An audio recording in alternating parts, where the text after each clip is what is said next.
Hello, Aunt Sue. Well, hello, Uncle Dan, and everyone.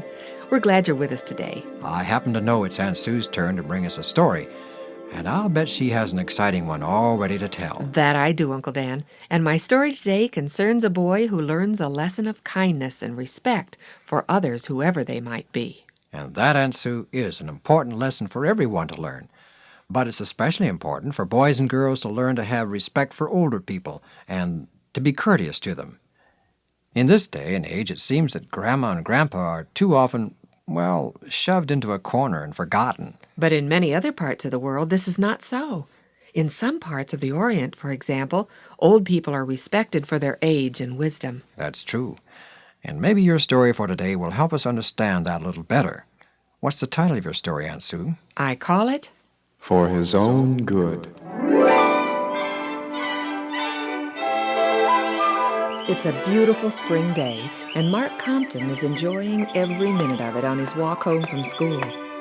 He's just starting to turn down the quiet street leading to his house when... Mark! Hey, Mark! Wait up! Hi, Bob. How come you're not riding that beautiful 10-speed? I thought you and that bike went everywhere together. We do, except when it has a flat tire. Oh, too bad. You're going to be able to make practice tonight? I'd like to, but I think I better get that tire fixed. An old tire can't be as important as some practice for our star first baseman, can it? This time it can. I've got to be at school a little early tomorrow morning, and I figured the bike would come in handy. You too? So do I. Mr. Nash said he wanted to see me about 20 minutes before class. Why have you got to be there early? Same reason. Mr. Nash asked me too. I wonder what he wants. Surely we can't be in any trouble. You're just about tops in biology class, and I'm pulling a good B. Yeah, I know. Oh, well, I guess we'll find out in the morning. I gotta get on home now. Have fun with your tire. Yeah, and good luck with practice tonight. Bob Mills was Mark's best friend. They both shared a love of the outdoors and enjoyed hiking and sports. And now they were both more than a little curious as to what Mr. Nash, their biology teacher, wanted of them. After supper, Mark repaired his bicycle tire and then went to his room to study. But even though final tests were only a couple of weeks away, he just couldn't keep his mind on his lessons. Exactly at the appointed time the next morning, Mark and Bob were outside Mr. Nash's office door. Good morning, boys. Good morning, Mr. Good Nash. morning, Mr. Nash. I see you're right on time. Come in, sit down. I suppose you're curious as to why I called you in. Yes, sir, we are. I happen to know both you boys enjoy the outdoors and that you're especially fond of hiking and camping. Mark, I also know that you're an avid rock collector. In fact, it wouldn't surprise me if when you get to college you might enjoy a class or two in geology.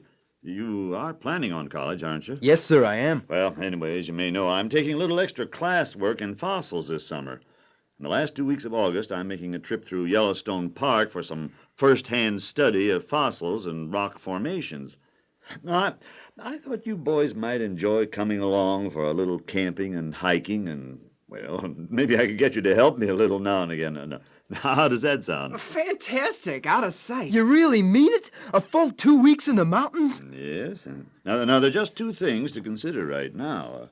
First, you'll have to get your parents' permission. And second, since I'll need the full 2 weeks in the mountains, we'll have to fly out and back to save time. So you'll have to get the money for your plane ticket, plus any equipment you may need.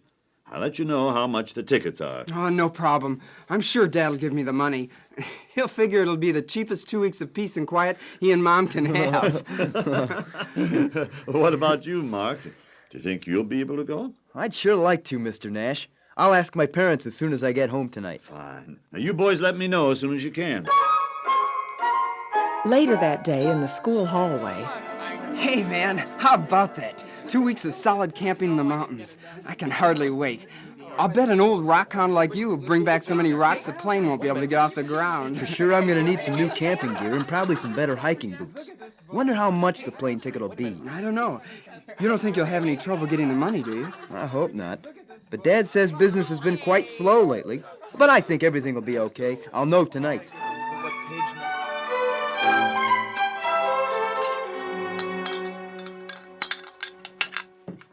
That was a very good roast, dear. And, of course, cherry pie is always a sure bet with me. Oh, it's good to have you back in the kitchen again. Thank you. And what about you, Mark? Huh? Oh, yes, everything was real delicious, Mom. Well, how did school go today, son? Fine, Dad, fine. Uh-huh. I just wondered. You've been so quiet all evening. That's not exactly normal. Something bothering you? No. Well, not exactly. Well, Well, I do have a question to ask. No, first I've got something to tell you. Go ahead. We're listening. I think it's exciting news. Today, Mr. Nash asked Bob Mills and me if we would go on a 2-week camping trip to Yellowstone Park with him this summer. Mr. Nash is your biology teacher, isn't he? Yeah. You see, he wants to study fossil formations there, and Bob and I could help him a little, besides camping. Well, that does sound like a lot of fun. When would you go? The last 2 weeks in August. And what will it cost? Well, Dad, I don't know for sure yet. We have to fly out and back, and there are a few things I need, So your question was, do I have the money to give you for the trip? Yeah, Dad. Mark, you know business has been slow. And with your sister in college, there are expenses there, and then there's your mom's hospital bill. I have to pay what the insurance didn't, you know. Yeah, Dad, I know. But I probably won't get a chance like this again. Well, that may be, son, but that doesn't help the money situation now, does it? No, Dad, I guess not. As soon as school's out, why don't you see if you can get a summer job? Now, maybe that would pay for the trip. Aw, Dad, you know how that is. There are 10 people looking for every available job. I wouldn't stand a chance. Well, son, I'm afraid this is your only chance.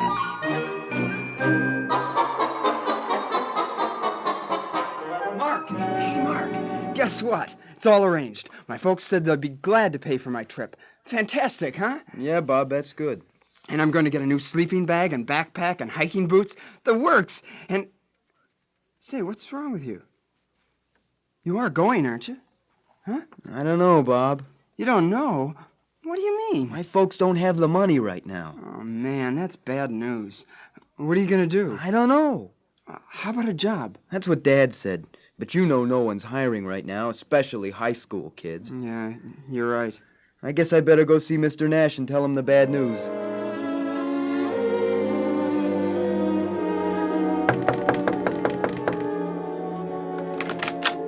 Come in, Mark. Sit down. Thank you. Well, Mark, did you talk to your parents about our trip? Yes? And? Dad says we don't have the money right now. Oh, I see. Well, how badly do you want to go on this trip? I'd do almost anything to get to go. Like working?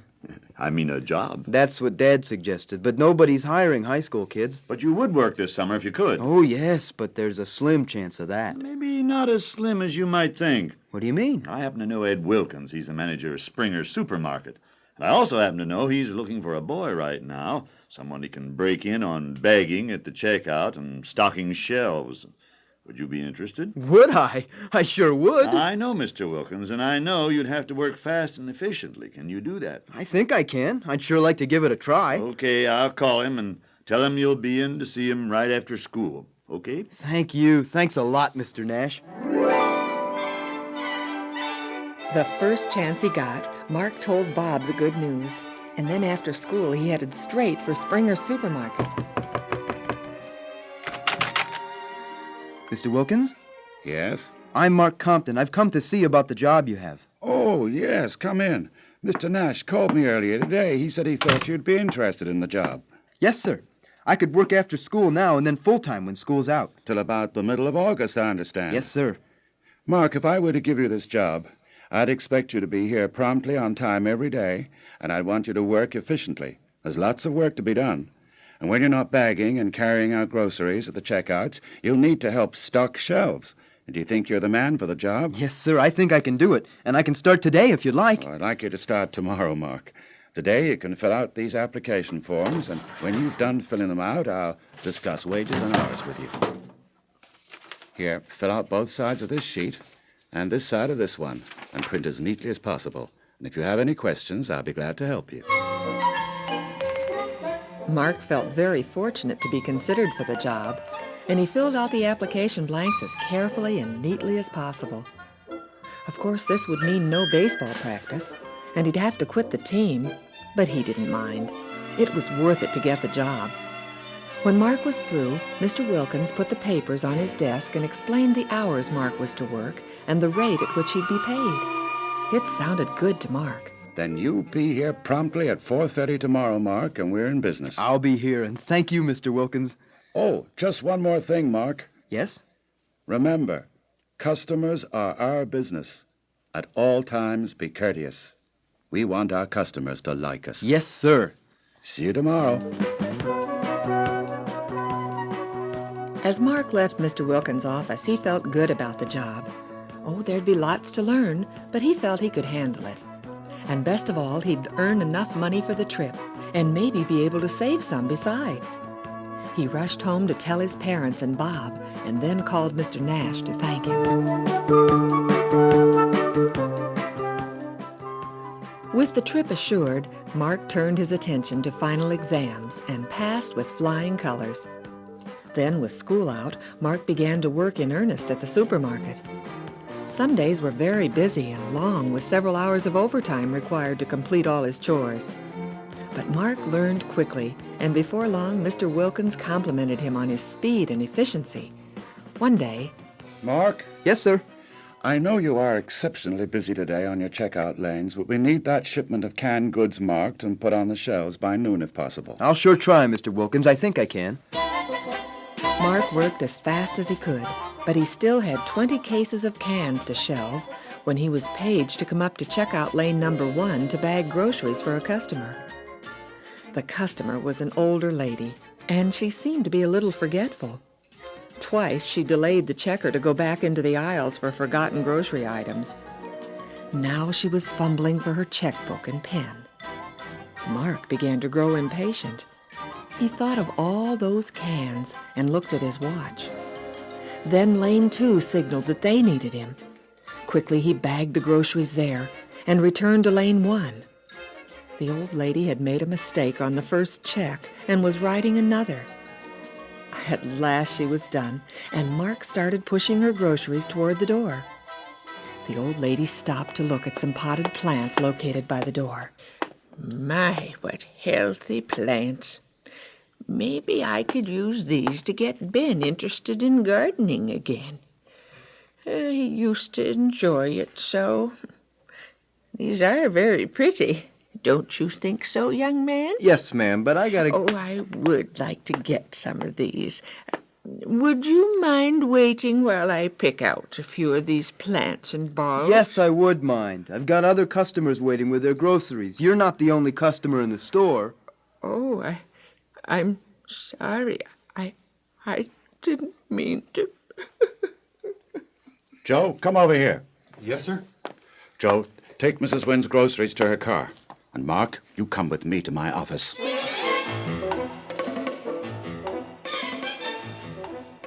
Mark followed along as if in a trance. Mr. Wilkins must have heard everything. In the office, Mr. Wilkins motioned for Mark to sit down. Mark lowered his eyes and studied the gold-tipped legs of the desk. You don't know Mrs. Wynn, do you, Mark? No, sir, I guess not. About 2.5 months ago, the Wynns were in a serious automobile accident, and both were nearly killed. Mrs. Wynn has recovered, but Ben, her husband, is in a state of depression. He's at home now, but he's unable to do very much, and he seems to have lost interest in everything. I'm sorry, Mr. Wilkins. I'm very sorry. Mark, the day I interviewed you, I emphasized courtesy to our customers. Yes, sir. I'm sorry, Mark, but I'm going to have to let you go. You mean I'm fired? Yes, Mark, but I want you to understand I'm doing this for your own good. I want to teach you a lesson some people never learn. You can't always be sure what lies behind a person's behavior. They may have something disturbing them so much, as with Mrs. Wynn, that they're not themselves. And when we say something sharp or rude to them, we're hurting them more than we know. You are a fast and efficient worker, Mark, but you must never let that keep you from being courteous and respectful to others. Come by tomorrow afternoon. I'll have your check ready for you. And I'll write you a letter of reference to help you get another job. Mark was shocked. He couldn't believe it was happening to him. He couldn't remember anything else Mr. Wilkins said. It was all so sudden. Somehow he managed to get out of that suffocating office, and he had some vague recollection of a terrible long walk through the store with everyone looking at him. Then he was standing beside his bike, unable to decide what to do or where to go. Finally, he got on and started riding. Anywhere. He had to do some thinking. For my own good, he said. Now I won't be able to go on that trip. How can that be for my own good? I've worked so hard for that, it isn't fair. I only made one mistake. I expected him to scold me all right, but not this. Everybody'll find out. What'll Mom and Dad say? And Bob? And Mr. Nash? He recommended me for the job. Oh, boy. I've really blown it.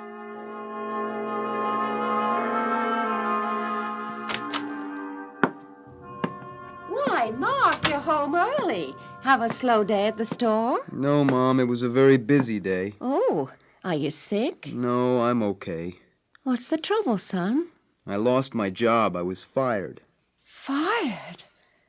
I thought everything was going fine for you there. Wasn't it just last week Mr. Wilkins praised you for your efficiency? What happened? That's it, Mom. I was just trying to be efficient, do my job, and And? Well, this old lady kept holding up the checkout line. She kept going back for groceries, then made her checkout wrong. And then after all this, while I'm on the way out of the store with her groceries, she wanted me to wait for her while she looked at some flowers to buy. And when I told her I wouldn't wait for her, she cried. Mr. Wilkins heard it and fired me. For my own good, he said. I mean, I really didn't have time to wait for her. I had a lot of work to do. I see. And then I learned from Mr. Wilkins that the old lady, Mrs. Wynne, and her husband had been in an accident that very nearly killed them. Her husband's very depressed, and I guess it's very upsetting to Mrs. Wynne. And your rudeness was just too much for her. Yes. But why'd she have to show up just then anyway, when I was so busy? Any other time would have been okay. Why would any other time have been better? I'm usually nice to people. I'm friendly when I have time. You're friendly when you have time. Look, Mom, I know what you're saying, but it all seems so unfair. Just because of one little mistake, I'm going to lose out on the trip. And think of the embarrassment to me when I have to tell Mr. Nash why I can't go. I mean, he helped me get the job. I'm sorry about all that, Mark. But what about all the embarrassment and hurt you caused Mrs. Wynne? I just spent several weeks in the hospital, and I know it can take a while to get your head screwed on straight again. Now, what would you think if someone had treated me as rudely as you did Mrs. Wynne? I don't know, Ma. I guess I hadn't thought about it that way. That night, Mark lay awake a long time thinking about what Mom had said. He could see it wasn't enough to be friendly just when you had the time. He had been more concerned about his work and the trip than about Mrs. Wynne as a person. And he would have been most upset if someone had treated his mom like he treated Mrs. Wynne. As soon as the store opened the next morning... Hi, Mark. I didn't know you were a gardener. Oh, I'm not, Debbie. Oh, you sure could have fooled me with that armload of plants. I have to deliver these to somebody this morning. After Debbie rang up the sale and Mark paid for the plants, he loaded them on his bike and started for an address he had carefully checked out. In a few minutes, he parked his bicycle in front of a house and, taking the sack with the plants, slowly approached the front door. He rang the doorbell and waited. Mrs. Wynne, I'm Mark Compton. I don't believe I know you, do I, young man? Well, no, not exactly. That is, I met you yesterday at Springer's supermarket. I was wheeling out your groceries when you stopped. Oh, yes, now I remember you. I'm terribly sorry about yesterday. I hadn't meant to bother you, young man. That's all right, Mrs. Wynne. I'm the one who owes you an apology. I'm very sorry for being so rude. I guess I forgot for a moment to be concerned about people. What did you say your name was, young man? Mark Compton. Well, Mark, won't you come in? I'd like you to meet my husband, Ben. My boss, Mr. Wilkins, told me about your husband after you left yesterday, and that's why I bought these plants. I knew you wanted them, and it's my fault you didn't buy them. So please take them. Oh, young man, you didn't have to do that. Now, here, let me pay you for them. How much did they cost? No, Mrs. Wynne, I won't take any money for them. I want you to have them free. Why, that's certainly is very kind of you. Thank you. Now you must come and bring those plants out to the backyard and meet my husband. At Mrs. Wynn's suggestion, Mark offered to help Mr. Wynn transplant the new flowers into the backyard flower garden. At first, Mr. Wynn seemed uninterested, but with Mrs. Wynn's encouragement and Mark's helping hand, he was soon busy directing Mark in every detail. Now, young fella, let me show you how to tap those plants loose from the flower pot. Finally, all the plants were carefully planted, and Mark was ready to go home. Now, see here, young fella, you learn mighty quick. I could use a little help around here for a while, get caught up on things like trimming hedges and such like. Would you be interested? I'd pay you. Yes, sir, I'd be glad to help you. What say you come over Thursday in the evening when it's a little bit cooler? We'll get started then. You got yourself a deal, Mr. Wynn. Mark felt free and easy in his mind again as he rode home to enjoy a lunch prepared by Mom. There was just one more rather unpleasant task he had yet to perform, and he set out right after lunch to get it over with. Come in, Mark. Sit down. Mr. Wilkins, I came by to pick up my check and letter of reference. You said you'd have them ready. Yeah, I have them ready. Here you are. Thank you. Oh, before you leave, Mark, I have something to tell you that you might be interested in hearing. Yes, sir? Mrs. Wynn called me a few minutes ago. She told me what you did. She did? She said it did Ben a world of good and that he hasn't stopped talking about it yet. I'm glad it did him some good. Yesterday I told you I fired you for your good. I felt you needed to be taught a lesson. You've proved to me you're willing to learn. Today I'd like to hire you for my good. We're getting behind. You mean... I mean you're hard. Now, if you don't mind, give me back that check, and I'll give you a regular payroll check next Friday. Now then, there's lots of work to be done out there. Yes, sir!